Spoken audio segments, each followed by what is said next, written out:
Everything you need to know for Game Week 21 in one video. Stick with me and I'll take you through it all.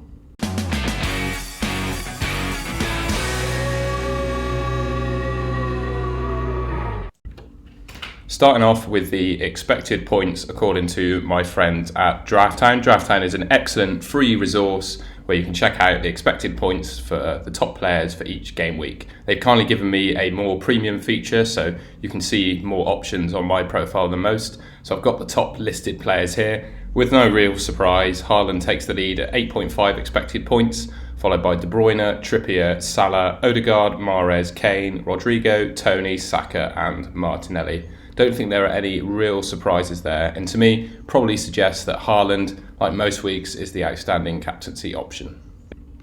Another useful feature on the Drafthound website is the goal involvement and goal scoring percentage.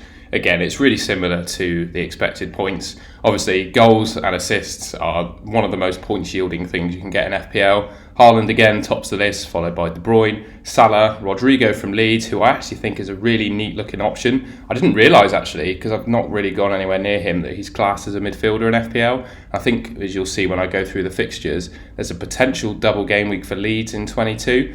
I think he's a great option for that, so definitely one to monitor. Harry Kane, Tony, Saka, Martinelli, Wilson, Odegaard and Scamacca from West Ham finish off the list.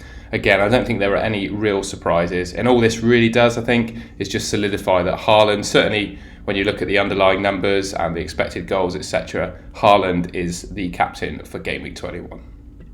And finally, Drafthound's clean sheet odds. Top of the list is Man City with 58% likelihood of a clean sheet. I actually think that number is slightly overstated, but given that Wolves don't look all that clever going forward, to be honest, they've not looked that good all season. I think we could probably bank on Man City keeping a clean sheet. West Ham up next against Everton. I think just the fact that Everton are basically playing for their lives at the moment probably suggests I think they're going to score in that game. Newcastle only 42% against Palace. I think I'd almost back them above all teams to keep a clean sheet this game week. So it's interesting to see them slightly lower than West Ham and City, but I think it's safe to say that Newcastle are likely to keep a clean sheet this week. And Liverpool, Arsenal and Brighton all on 33%. I think anything really below 33% you can't really back a clean sheet for.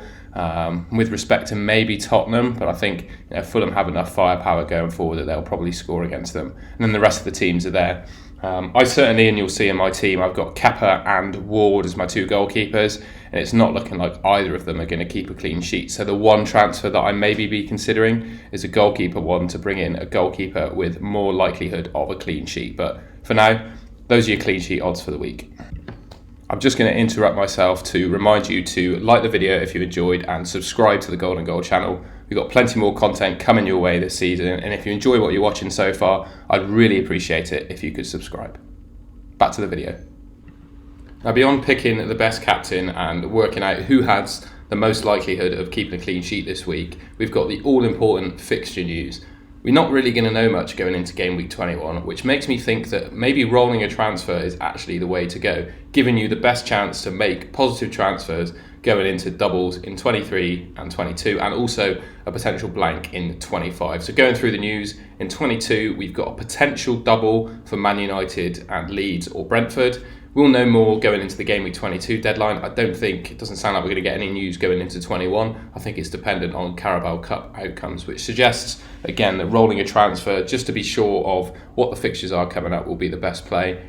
23, we've got a double for Man City and Arsenal. So looking like if you want to make a transfer, bringing in someone from Man City and Arsenal is a good way to go. Doesn't look like they're going to blank in 25. And they're the best two teams in the league, in my opinion. So, yeah, bringing in players from those teams, I think, is always a decent shout. Blank game week 25. So, essentially, the teams that make the Carabao Cup final will cause a blank for themselves and their opponents. So, that could be the Leeds Southampton game, West Ham Forest game, or more likely, in my opinion, Man United against Brentford and Newcastle against Brighton. Again, we'll know that before game week 22. But, again, I think it adds to the argument that rolling a transfer on for 22 is the way to go. 28, we're expecting some more blanks, more news to be announced soon. 29 could be another double, another blank coming in 32, and then expected doubles also in 34 and 37. I think really based on all we know so far, Brighton appear to be the team that are going to get the most doubles in this period, but they potentially blank in 25. I mean, if you think Newcastle are going to beat Southampton and make it to the Carabao Cup final, I don't think it's worth bringing a Brighton player in simply because they're going to blank in 25. So maybe it's one to think of beyond that point, or you could bring them in now and just bench them for 25. And yeah, as I said, all this comes from Ben Crellin. So absolutely, he is the fixtures guru. So please monitor his Twitter account for the latest news around the fixtures. But that should set you up quite nicely with all that we know so far. And then finally, a bit of insight into my current FPL team. It's looking a bit bleak on the goalkeeper front, as I said. I've got to choose between Ward and Kepa, who have Brighton and Liverpool respectively. At the moment, I'm just edging towards starting Ward because I think they had a slightly higher clean sheet percentage. But when you actually look at the expected points, Kepa is 0.1 points higher. But ultimately, I don't think there's anything in it, and I'm going to back Ward over Kepa to keep the clean sheet. Sure, Cancelo, Trippier at the back. I think that's a pretty solid back three. Hopefully Cancelo plays the Wolves game. I think it remains to be seen if he even plays the second fixture in 20, to be honest, after losing to United. But yeah, a wait and see for me. I think I've got enough on the bench there, especially Ben White, for example, to come in if Cancelo doesn't play, so I'm not too worried about that. De Bruyne, Martinelli, Saka, Rashford. Not much more needs to be said about these. I think these are four of the best midfielders in the game, and I think quite a lot of people have these players in their team. And I'm especially looking forward to the Arsenal double game week in 23 because I'm nicely tripled up on them already. And then Martial, Mitrovic and Haaland up front. Martial seems to be tagged. I think he was a doubt going into the derby and he played a few minutes in that game but got subbed off early. So again, we'll wait and see whether he plays the second fixture in 20 and also if he makes the game for Arsenal in 21. It could be that I transfer him out maybe for Ivan Toney. And then Mitrovic and Haaland, don't think they'll be going anywhere. I'd still back Mitrovic to score points against pretty much any opponent. Obviously the penalty against Newcastle was a bit of a disaster for us owners, but the fact that he merely took that penalty after missing a load suggests to me that he's still going to be on penalties for the remainder. And yeah, he just looks a threat against everyone. And I think, yeah, Tottenham, Chelsea and Forest are not the best looking defensive teams. So I'm quite happy to have Mitrovic for the remainder. And then Haaland, quite simply, we saw on all the predicted points models that he's the top player of the week. So he's going to be my captain. Ben White, Andreas and Patterson finish off my bench. I think I'm just backing Shaw over Ben White just for the upside of attacking returns, but I don't really think there's too much between them. And then, yeah, Andreas and Patterson are just basically my bench fodder this week. And then what I've also done is included a nice feature that DraftHound have included in their website, and that's their assistant manager feature.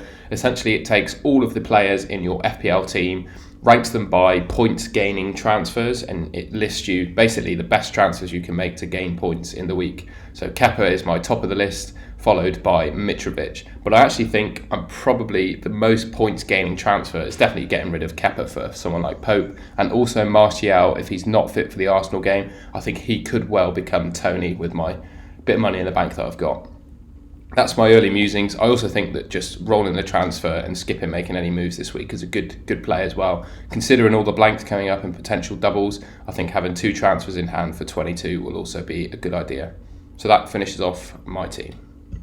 And that concludes the video. As I said, sort of halfway through, I'd really appreciate it if you could like the video if you enjoyed and subscribe to my channel. Plenty more FPL content coming your way this season. Videos, deadline streams, you name it, I'll be producing it for you. So yeah, stick around to the Golden Goal channel and I'll have plenty more coming your way for the remainder of the season. See you in the next video.